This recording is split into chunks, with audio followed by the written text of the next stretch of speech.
Samedi 5 février 2005, le monde apprend la mort brutale de Gnassingbé Eyadema. Le Togo vient d'être frappé par un grand malheur. Il s'agit d'une véritable catastrophe nationale. Le président de la République, son Excellence Gnassingbé Eyadema, n'est plus. Il a rendu l'âme ce samedi matin 5 février 2005, alors qu'il était évacué d'urgence pour des soins à l'extérieur du pays. Voici le récit des dernières heures du doyen des chefs d'État africains et de l'avènement de son successeur à la tête du Togo. Lorsque, minés par l'âge et les orages, les termites et la sécheresse, lorsque, privés de la sève qui ne monte plus de leurs racines mortes, les baobabs s'écroulent dans la savane, le bruit qu'ils font réveille les morts et glace le sang des vivants. Le grand baobab de Pia, lui, s'est éteint en silence et en apesanteur, à 10 000 mètres au-dessus de la terre des hommes, sur un lit d'avion, entouré de bouteilles d'oxygène, si loin de son village, de ses parfums et de ses sortilèges. Avant ce samedi 5 février où il rendit son ultime soupir, Gnassingbé Eyadema était déjà mort une fois.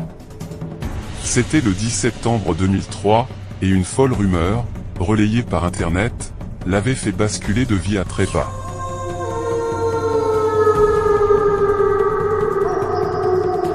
Évacué un mois auparavant par un vol spécial vers une clinique de Milan, à la suite d'une angine coriace, en fait, un édème pulmonaire provoqué par un incident cardiaque passé inaperçu, le président togolais, qui se reposait chez lui à Pia, n'était plus réapparu depuis en public, d'où la fable devenue certitude, d'où les bouteilles de champagne prêtes à arroser la joie un peu honteuse d'opposants depuis longtemps résolus à attendre que le destin fasse son œuvre à leur place. Ressuscité avec une satisfaction gourmande, Eyadema, de retour à Lomé, reprend alors ses activités formelles et informelles. Levé tôt, couché tard, enchaînant les audiences et les réunions dans son grand palais glacé. Pourtant, le très sérieux accident médical du mois d'août 2003 ne va pas tarder à laisser des traces. Sous médication constante et fort peu enclin à suivre les conseils de prudence prodigués par ses médecins, qui le pressent de diminuer son rythme de travail, le général maigrit et se fatigue. Pendant plus d'un an, cette force de la nature, qui fut dans sa jeunesse un lutteur émérite aux Ébala et un sous-officier crapahuteur de Djebel et de Rizière, alternera les hauts et les bas, les périodes d'euphorie et d'abattement. Recevant des visiteurs, il lui arrive parfois de s'endormir une vingtaine de secondes en plein milieu d'une phrase, puis de la reprendre, exactement là où il l'a laissée. Son visage s'émacie, sa démarche se raidit. Le 3 janvier 2005, le décès de son frère aîné, Kabissa Gnassingbé, auquel il était très attaché, lui porte un nouveau coup psychologique cette fois. Il est parti là-haut préparer ma venue, confie-t-il, les yeux embués de larmes.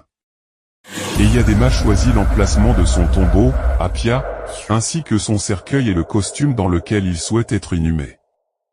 Il sent que la mort, qu'il a tant de fois côtoyée, lui a donné rendez-vous et que sa légendaire baraka ne peut rien contre les ravages d'une maladie inéluctable. Les 15 et 16 janvier, le général est hospitalisé à Zurich, en Suisse, pour un check-up. Les résultats sont inquiétants, ce qui n'empêche pas cet infatigable coureur de sommet de participer à celui d'Abuja, 15 jours plus tard. Dans l'avion du retour vers Lomé, Eyadema plaisante avec son ancien Premier ministre, Edem Kodjo, dont on annonce depuis des mois le retour imminent aux affaires. Mais il est épuisé. Mardi 1er février, l'ambassadeur de France au Togo, Alain Olville, et un envoyé spécial d'Abdoulaye Wade, le conseiller spécial Falilou Diallo, seront les derniers hôtes étrangers. Terriblement affaibli, le président quitte Lomé 2 pour sa résidence du camp du RIT, non loin de là. Son entourage, en particulier ses fils Faure et Kpacha, subodore que, cette fois, la fin est proche. C'est vraisemblable. Si l'on en croit le ministre de la Communication, Pitan Tchala. Le président de l'Assemblée nationale, Fambaré Natchaba, qui séjourne en mission à Bruxelles, est alors contacté. Rentre au plus vite, le président veut te voir. Or celui qui, en cas de décès du chef, devient, de par la Constitution, son successeur par intérim, tergiverse. Il n'est pas à bord du vol d'Air France qui atterrit à Lomé le jeudi 3 février en début de soirée. Ignore-t-il l'état de santé du président? C'est peu vraisemblable. Se rend-il compte que, dès son retour, il lui sera demandé de démissionner du perchoir et de transférer ses pouvoirs à Faure Gnassingbé, appliquant ainsi un schéma de succession voulu par le vieux et auquel il aurait, assure-t-on, donné son accord? C'est possible. Cet universitaire musulman, habile et ondoyant, idéologue du régime sans aucun poids au sein d'une opinion qui le considère comme une créature d'Eyadema, a-t-il senti venir l'heure de jouer sa propre carte? Lui seul le sait. Alors que Natchaba patiente à Paris, Gnassingbé Eyadema perd lentement conscience, et ses proches décident de tenter le tout pour le tout. Une hospitalisation d'urgence à Tel Aviv, en Israël, destination discrète où le président a l'habitude d'aller se faire soigner les yeux. Aucun avion spécial médicalisé n'étant disponible à ce moment-là, en dépit de démarches répétées effectuées auprès d'une société du Bourget, en France, le Boeing 707 Togo 01, l'avion présidentiel que pilote le commandant français Michel Restou, est mis en état d'alerte. Un premier départ est prévu le vendredi 4 février à 19 h, mais Eyadema n'est pas en état de voyager. Ce n'est que le lendemain, samedi 5 vers 4 h du matin, qu'un convoi comprenant une ambulance s'immobilise au pied de l'échelle de coupé. Le président est hissé sur une civière. 20 minutes plus tard, l'appareil décolle. À son bord, outre Restou, qui, après avoir servi Mobutu et Bokassa, pilote Eyadema depuis 20 ans, et son équipage, figure la première dame du Togo, les fils Faure Ekpacha, le ministre Pitant Tchala, le chef de la sécurité présidentielle et 5 médecins, italiens et togolais. Dès 17 h la veille, Restou a déposé son plan de vol. Le Boeing doit suivre un couloir aérien qui survole l'ouest du Niger, le sud de l'Algérie, la Libye jusqu'à la verticale de Tripoli et l'est de la mer Méditerranée, avant de se poser à Tel Aviv. Pour cet itinéraire tracé au plus court, toutes les autorités aériennes concernées ont été prévenues, avec cette précision. Il y aura un malade à bord. Le raccord ne fait évidemment aucun doute. 8 h du matin, ce samedi 5 février. Togo 01 survole la région de Tamanrasset lorsque le contrôle aérien algérien, qui a informé son homologue libyen du transfert de l'avion vers la zone FIR de Tripoli, appelle d'urgence Michel Restou. La Libye interdit son espace aérien au vol présidentiel togolais. Aucune explication n'est, ni ne sera donnée sur ce geste fort peu fraternel, incompréhensible quand on connaît l'état, excellent, des relations entre Eyadema et le colonel Kadhafi.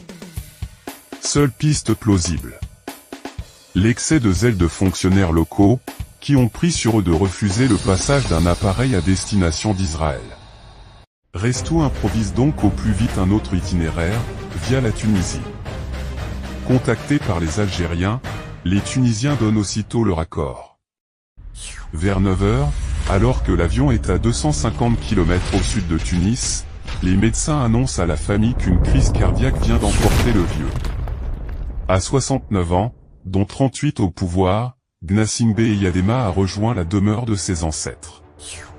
Dans la cabine, passé le moment de stupeur, la décision est prise de retourner au Togo, après une courte escale à Tunis pour refaire le plein de carburant. Informés de la présence du couple présidentiel et d'un malade à bord, les autorités tunisiennes préparent alors le salon d'honneur, une ambulance et un hôpital. Nous vous remercions, mais c'est inutile, répondent en substance Restou et les Togolais, le malade à bord est en réalité la première dame, mais elle n'est que légèrement souffrante. Ni elle ni le président, qui se repose, ne souhaite sortir de l'avion. Pourquoi ce pieux mensonge? Parce que les règlements de l'OACI sont formels. Tout appareil, fût-il présidentiel, est tenu de déclarer un décès à bord et de faire débarquer le cadavre à la première escale afin qu'il soit placé dans un cercueil. Or une telle opération aurait pris du temps et, inévitablement, ce serait su. Dans la course contre la montre qui vient de s'ouvrir, la garde rapprochée du défunt a besoin de chaque seconde et, surtout, d'une absolue discrétion jusqu'à son retour. Le protocole tunisien se contente donc de faire monter un superbe bouquet de fleurs pour la première dame et l'avion redécolle, destination le Togo. Vers 16h30, Togo 01 atterrit à Niantougou, dans le nord, un aéroport non loin de Pia et de Kara, là où plongent les racines du vieux. Son corps est débarqué et conduit au village, en attendant les obsèques officielles. Le Boeing, avec à son bord Fort Ekpacha, continue sur Lomé, où il se pose en tout début de soirée. À 19h ce samedi 5 février, alors que la rumeur du décès enfle déjà à travers la capitale, le Premier ministre Kofi Sama annonce à la télévision ce qu'il qualifie de catastrophe nationale, et ajoute que les frontières terrestres et aériennes du Togo sont fermées. Elles seront rouvertes le surlendemain. Une grande croix chrétienne envahit alors les écrans et des chants religieux sont diffusés en boucle.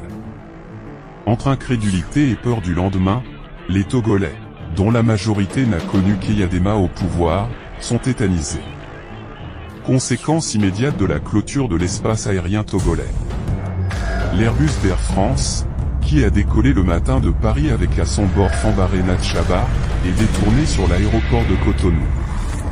Le président de l'Assemblée nationale, installé dans une suite à l'hôtel Sheraton de la métropole béninoise, assistera désormais en spectateur à une pièce qui se jouera sans lui. Hors jeu, tout au moins pour l'instant, inquiet pour sa sécurité au point de refuser de se rendre par la route à Lomé le lendemain, ainsi que l'y incitaient les autorités de Cotonou, Natchaba se tait. Samedi, 20h30. Pour ne pas laisser la moindre place à une vacance du pouvoir et en attendant que les députés, convoqués pour le lendemain en séance extraordinaire, formalisent à leur manière la nouvelle donne, les chefs de l'armée togolaise, dont le devoir est de garantir la sécurité, décident de confier le pouvoir à Faure Gnassingbé à partir de ce jour, et jurent de le servir loyalement. La cérémonie, à laquelle assistent Faure et son frère Pacha, a quelque chose de surréaliste. Il fait nuit et le haut état-major est réuni presque au complet. Il y a là les 4 généraux que comptent les forces armées togolaises. Nyofam, Nandja, Memen, Tidjani, et une douzaine de colonels, dont les directeurs du port, des douanes et des impôts. La quasi-totalité est originaire du Nord, la région natale d'Eyadema, terre d'élection des militaires togolais depuis l'époque coloniale. À l'évidence, cet adoubement du fils du défunt par un aréopage en treillis a des allures de coup de force. C'est ainsi qu'il sera unanimement perçu à l'étranger. D'où l'urgence d'un habillage constitutionnel que seul le Parlement peut tailler à la mesure du nouveau président. Forces armées et de sécurité veilleront à ce que l'ordre, la sécurité et la paix règnent sur toute l'étendue du territoire national. À cet effet, les forces armées togolaises se trouvent à l'évidence que la vacance du pouvoir est totale. Le président de l'Assemblée nationale étant absent du territoire national. Pour ne pas laisser perdurer cette situation, les forces armées togolaises ont décidé de confier le pouvoir à M. Faure Gnassingbé à partir de ce jour. Fait à Lomé, le 5 février 2005, les forces armées togolaises. Nous, forces armées togolaises, vous reconnaissons comme président de la République et vous prêtons serment. Nous déclarons vous servir loyalement à partir de cet instant.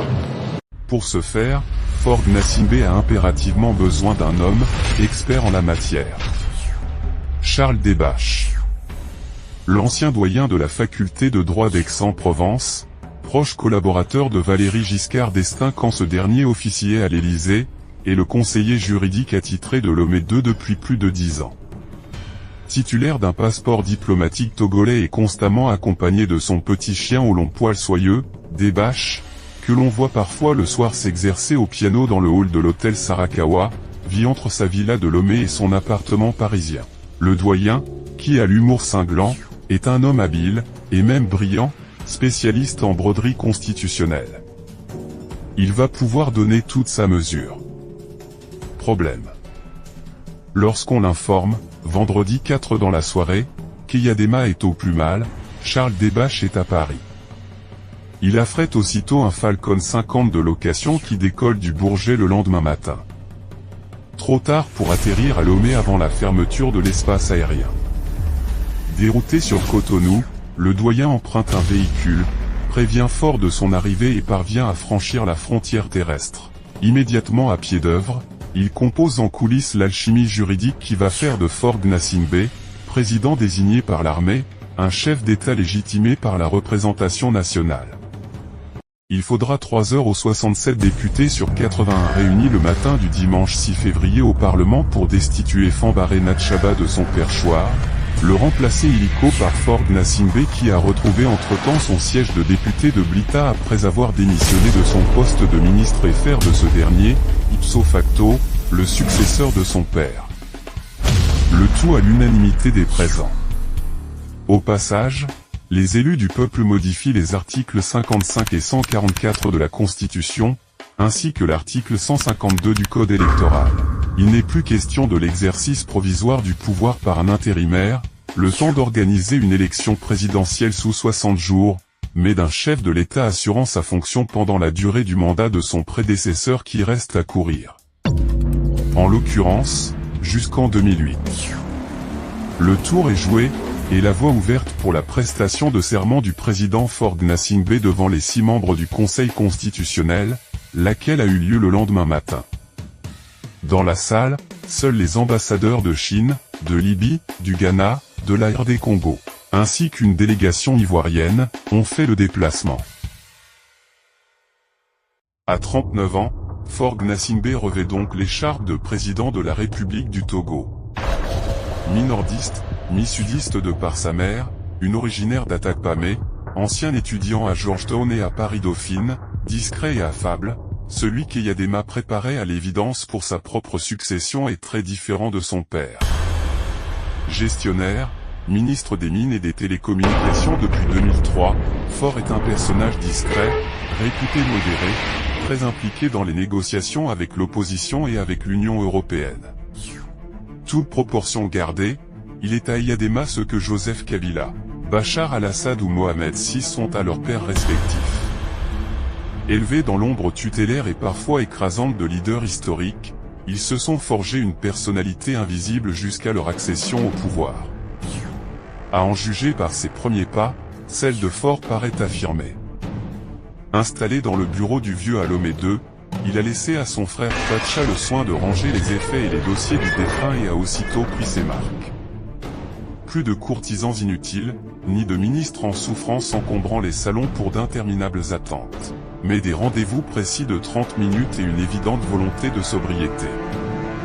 Outre Fatcha, omniprésent, ses proches sont de sa génération, Pitan Tchala, communication. Akila et Soboko, intérieur. Katari Folibasi, justice. Seul le général Niofam, qui l'appelle papa, est un ancien grognard du vieux. Ce dernier assure le lien avec un état-major réputé loyaliste, qui lui a confié le pouvoir avec son plein accord, très vraisemblablement sur son instigation, en fonction d'un plan d'urgence défini à l'avance, mais au sein duquel ne figure plus son autre frère, Ernest, l'ancien patron des paracommandos de Kara, diminué depuis 2 ans par un accident cérébrovasculaire. Pour l'instant, du premier au dernier des ministres, le gouvernement du fils est le même que celui du père, Kofi Sama en tête. Il est vrai que l'heure n'est pas au bouleversement, mais à la résistance dans un environnement hostile. Tenir en faisant le dos rond. Ce n'est pas tant sur le front intérieur que se situe l'urgence. Le parti au pouvoir, le Rassemblement du peuple togolais, lourde machine implantée dans tout le pays, s'est rallié comme un seul homme au nouveau pouvoir. L'opposition, qui dénonce une dictature héréditaire et n'hésite pas, à l'instar de Gilles-Christ Olympio, à lancer depuis Paris des appels au soulèvement, n'est pour le moment guère suivi, ainsi que l'a démontré l'échec des 2 journées Togo morts des 8 et 9 février. Confronté aux multiples tracas de la survie quotidienne et peu disposé à servir à nouveau de munitions, comme au début des années 1990, à des leaders dont certains vivent très confortablement à l'étranger, le petit peuple de Lomé compte les points en priant le ciel que cette nouvelle crise ne compromette pas la levée des sanctions économiques qui étouffent le pays depuis plus de 10 ans. Il est vrai que descendre dans la rue pour exiger l'accession à la présidence d'un Fambaré Natchaba, personnage totalement assimilé au régime, n'est guère une perspective enthousiasmante, même pour les plus déterminés. Enfin, si coup d'État il y a eu, il aura été pacifique et c'est bien là l'essentiel aux yeux de beaucoup. C'est donc de l'extérieur que vient avant tout la menace pour celui que la presse et la télévision officielle togolaise appellent le président fort.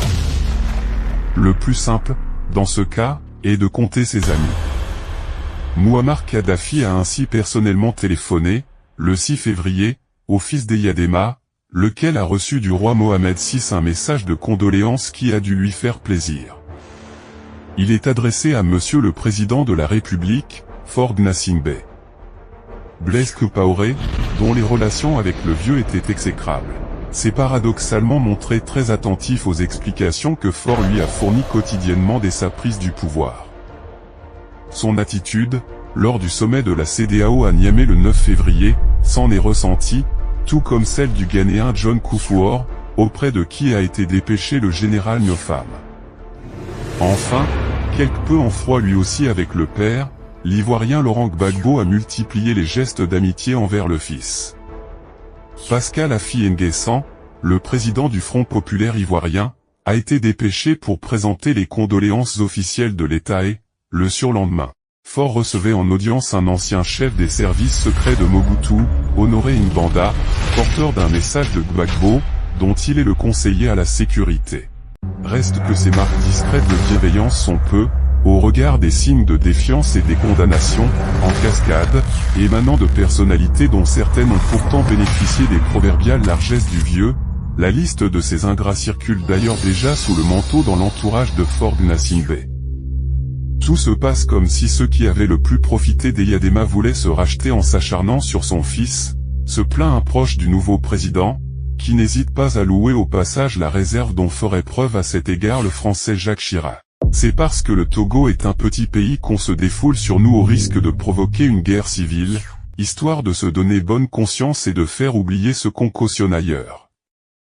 Signe d'une très vive tension. Le Nigérian Olusegun Obasanjo, président en exercice de l'Union africaine, a littéralement explosé de colère lorsqu'il a appris que l'un de ses avions officiels avait été interdit d'atterrissage sur l'aéroport de Lomé, le 10 février.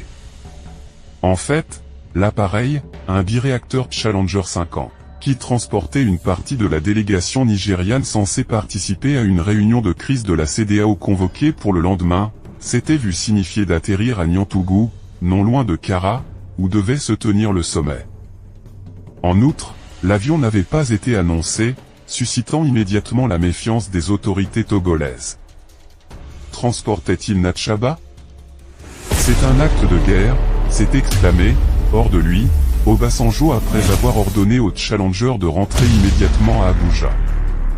C'est d'ailleurs le choix de Kara comme lieu de la rencontre avec Faure Gnassingbé, de préférence à Lomé, où elle était initialement prévue, qui a fait capoter la visite de conciliation que 5 présidents ouest-africains devaient effectuer au Togo le 11 février.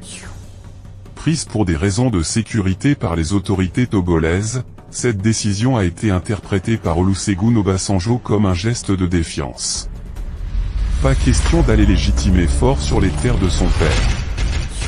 Malgré les réserves de John Kufuor et de Mathieu Kérékou, qui n'y voyaient guère d'objection, l'avis du président en exercice de l'Union africaine l'a emporté, et la réunion a été annulée. Alors que le Togo s'apprête vraisemblablement à vivre une nouvelle période d'isolement, à moins que ne s'enclenche un processus électoral dont on ne voit guère les prémices, un vieux baobab repose dans sa case à sortilèges, au milieu des siens, à Pia. Eyadema est mort, et avec lui une page s'est tournée dans l'histoire tourmentée de l'Afrique de l'Ouest. Arrivé au pouvoir quelques mois après lui, et donc désormais doyen des chefs d'État du continent, le Gabonais Omar Bongo Ondimba a eu ce sobre commentaire à l'annonce du décès de celui avec qui il entretenait des relations parfois orageuses et toujours complexes. Le président est mort, enterrons-le. Puis, évoquant à demi-mot sa propre succession, il a résumé ainsi l'angoisse des présidents éternels à l'heure du rendez-vous final. Je veux bien faire confiance à tout le monde. Mais est-ce que ceux à qui je fais confiance pourront m'enterrer librement à l'heure où Dieu m'appelle? Pour les chefs aussi, la mort est une énigme.